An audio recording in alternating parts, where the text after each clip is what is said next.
So if you're someone who's been trying to grow natural hair, or you have natural hair but it's been stuck to one length and you're wondering why, well, this video is for you, because in today's video I'll be sharing with you guys 10 tips to grow natural hair longer and faster. So if you're interested, just want to stick around and watch this video to the very end.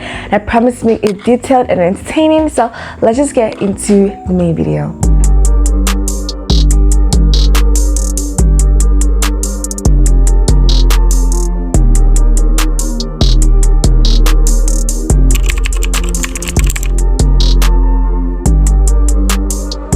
So hey guys, welcome to my channel. If you're listening for the first time, my name is Emilia, and in today's video I'll be sharing with you guys 10 tips to grow natural hair longer and faster. So if you want to know how to grow your natural hair, you've been stuck to one length, then you definitely want to just watch this video to the very end, and you're definitely going to get something out. So you just want to get a book and a pen so that you can jot down everything I'm about to say, because this is going to be detailed. So let's just get started. So for the first tip I have here is moisturize regularly. You want to moisturize your hair either once a week or bi-weekly or daily, because moisture is key. Moisturizing your hair is key, either with deep conditioners, leave-in conditioners, hair creams and oils. You definitely want to make sure that you're moisturizing your hair, because if you do not moisturize your hair, you're going to see breakage. You're moisturizing your hair because of some reasons. That is because you're trying to retain length. The second one, you're trying to make your hair softer and manageable, and the third one, you are trying to avoid breakage. These three things are like the things you really want to understand and learn more, because those are the things that you're going to start doing that is going to help you see growth in your natural hair. So you want to make sure you're moisturizing your hair. You can use a deep conditioners on your wash days just to lock in moisture, just to allow like all the moisture penetrate in properly. There are two different methods for conditioning, and that is the LCO and the LOC method. And the LCO method simply means liquid conditioners and oils. That is going in with your liquid, and then secondly going in with your conditioner and go in with your oils as a sealant. The next one is the LOC method, which is your liquid, oils and conditioner, and you understand what I mean. But if you want to actually see growth, I definitely advise you to go for the LCO method, because then you're going to be using the oil as a sealant.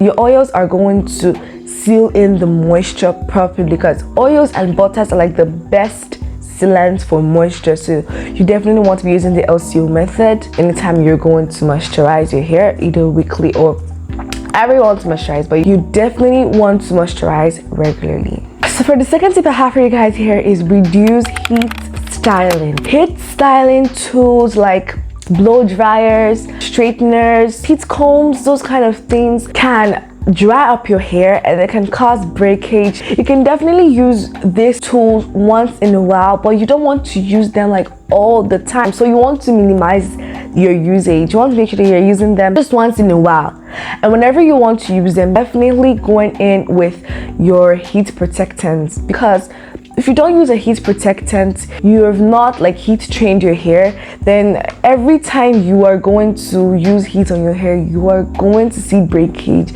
Your hair is just going to get damaged. So in order to avoid this, you definitely want to minimize heat styling as much as possible. Don't use it on every of your wash days. If you want to stretch out your hair, there's African threading method. You can weave your hair, you can do a twist out. There like a lot of ways to stretch out your hair. Just try some of these methods instead of going in with heat all of your wash days, because you're definitely breaking down your hair. So you definitely want to avoid that as much as possible. So for the third tip I have for you guys here is protective styling. You want to make sure that you're protecting your hair, like either in bantu knots, in mini braids, in mini twists. Like there are lots of protective styles in this world to try out. Use any hairstyle. Cornrows is there, wigs, a lot of styles that you definitely want to try out, because leaving them in protective styles for a long period of of time, like over a month, like 6 weeks or 7 weeks is the highest I'll tell you to go, because if you go more than 7 weeks, the day you're going to take down your hair is definitely going to be really tangled and all matted up. So even if you're planning on carrying it for about 2 months, you want to rebraid at a point, because if you're carrying your hair for more than 7 weeks, then you're definitely going to see that breakage you're trying to avoid. Trust me, you're going to lose more hair that you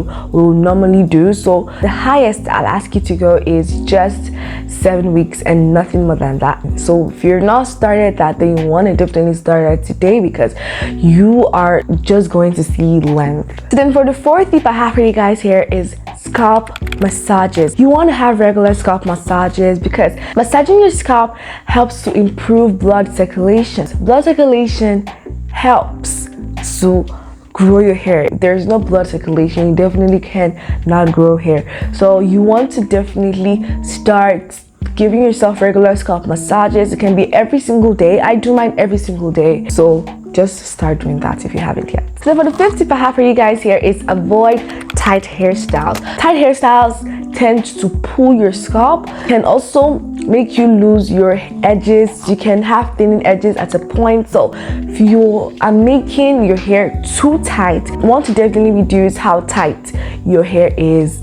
Even if you're going to the salon and you're making your hair at home, anyway you're making your hair, you start feeling your hair aching, just tell that person to stop, because that person is causing you damage. You want to just try to avoid tight hairstyles as much as possible. For the sixth tip I have for you guys here is maintaining a balanced diet. Ensure you're consuming foods rich in nutrients, in proteins, and in vitamins. Your self-health care also contributes to your hair care as well, because if you're not healthy, you definitely can't grow healthy hair. You definitely can't grow hair if you're not healthy. So you want to make sure you're eating balanced diets, you're taking care of yourself. You want to make sure that you're not taking anything that is going to damage you. So stay hydrated is another thing you want to definitely do. That is what will lead us to our number 7. You want to stay hydrated. It's also part of balanced diet, as not part of it, but it's almost also part of like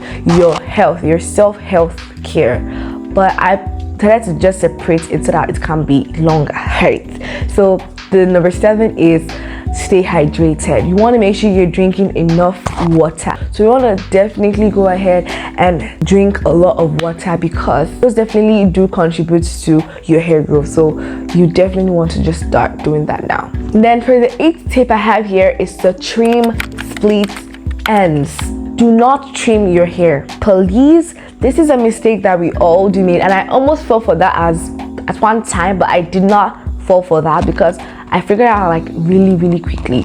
Because literally, if you're asked to trim your hair regularly, there should not be like any time for you to trim your hair. Everyone's hair is different, so your trimming of hair is going to be different from someone else, and here are the reasons. Because the only time you want to trim your hair is when you are having split ends. I'll say again, only when you have split ends.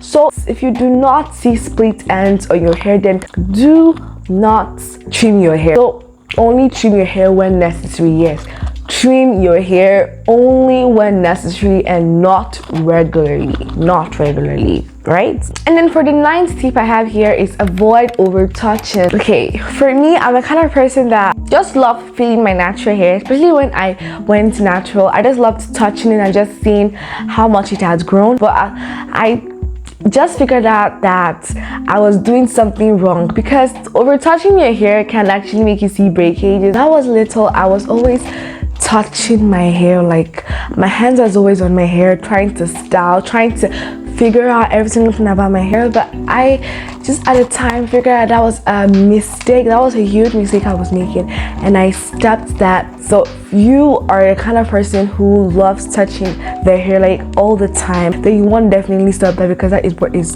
happening to you. So resist the urge to consistently touch your hair to manipulate your hair, because you're introducing dirt, you're introducing external oils which can later lead to breakage. I want to try as much as possible to just avoid manipulation. So then for the last tip I have for you guys here is to protect your hair at night. You want to protect your hair using silk or satin bonnets or scarves to reduce friction. Protect your hair while you sleep. Do not just go to bed without either putting your hair in a bonnet or in a satin scarf. And instead of using like the normal hair nets you normally use, because these materials are something, they're not too heavy, they're not rough, they're smooth, and they can help reduce friction. So if you're someone who has been struggling with growing natural hair, then I hope you enjoyed this video. That is all for this video. If you enjoyed this video, please don't forget to give me a thumbs up,